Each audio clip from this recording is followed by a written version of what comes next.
Hey, what's up people, welcome back to the channel. So today I'll show you how to apply for student loans, and specifically I'll be showing you how to apply to Quorum Federal Credit Union for your student loans. So I have had a lot of questions from you guys on how to apply for to Quorum for loans. So I'll pull up my laptop and share my screen with you guys and show you how to start the application and go through the entire process from beginning to end and actually submit an application to Quorum. Really easy.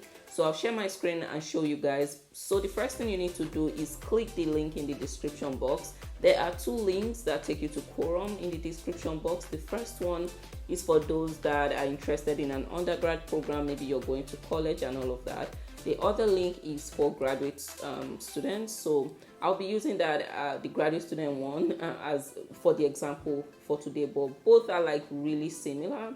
So just click the link that applies to you and just follow the video. It's pretty easy. I go step by step. But the first thing you need to do is to click the link in the description right now and just follow along. So let's just jump into today's video. But if you find it helpful, please give this video a thumbs up. And yeah, pull up your laptop too, grab a cup of tea and just follow along in today's video. Let's jump right into it.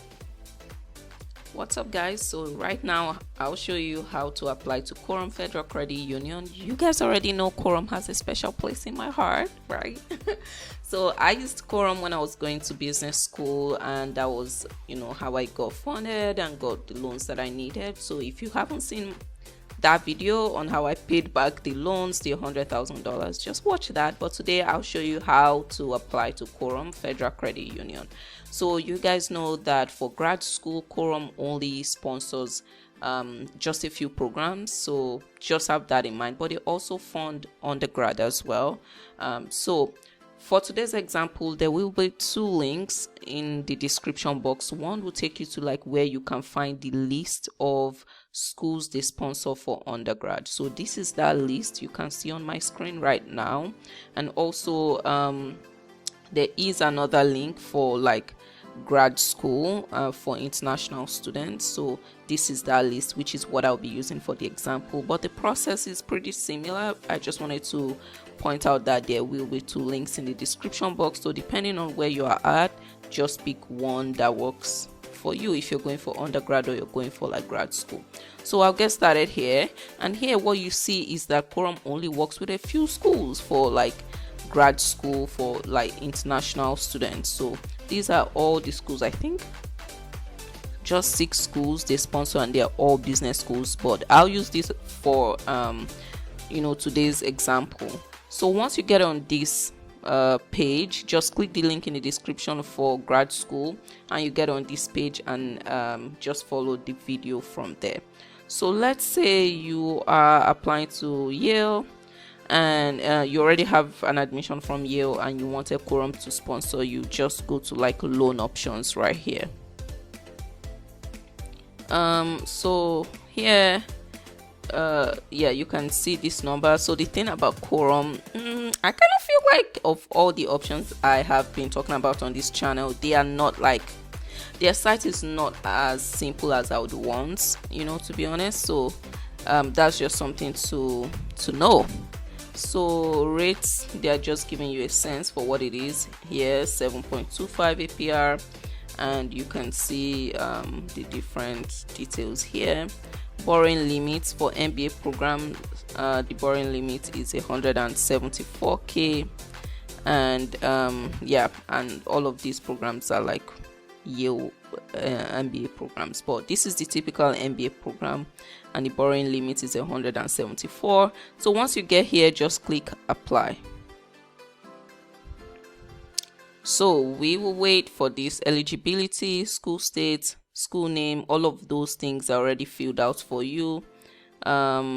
Just click yes. Will you be enrolled at least half time? Are you at least the age of majority of your, are you at least the age of majority for your residence? Whatever that means, I don't know. Basically they want you to be at least 21. Just click yes. Are you applying with a co-borrower? Just say no, because you don't have a cosigner. So you just click am I eligible. and then they want you to fill in all this information. Now, the important thing to note about Quorum is you need to become a member of the union. So basically, Quorum is a federal credit union. So for you to get access to any of their services, you need to become a member of the credit union, basically. So they want all of this information: your first name, your middle name, your email, and then if you already have an account, you just put that here, you create a password and all of that. So I'll do that and then come back to show you guys what it's like. So guys, while you're filling the form to create your account, the form I just showed you, I just wanted to point out a couple of things which I think confuse people sometimes. So the first one is they're going to ask for your address, and here you should just click international. They just want to know your permanent address, so don't click the US because you don't have a permanent address in the US if you're an international student. So just click international, fill in information about like where you live. I filled in some information for like an address in Lagos, and then they're going to also ask for your US mailing address. So for this, you click the US and they will already fill in all this information. Now this address is their office. I think it's in New York. That's where the Quorum Federal Credit Union headquarters is. So they will automatically fill in this address for you. So that address is in Purchase, New York. So I just wanted to point that out, and then put your birth dates and stuff like that, and click that you don't have a social security number. So just wanted to point out those things, and I'll continue filling the form, submit, and show you guys.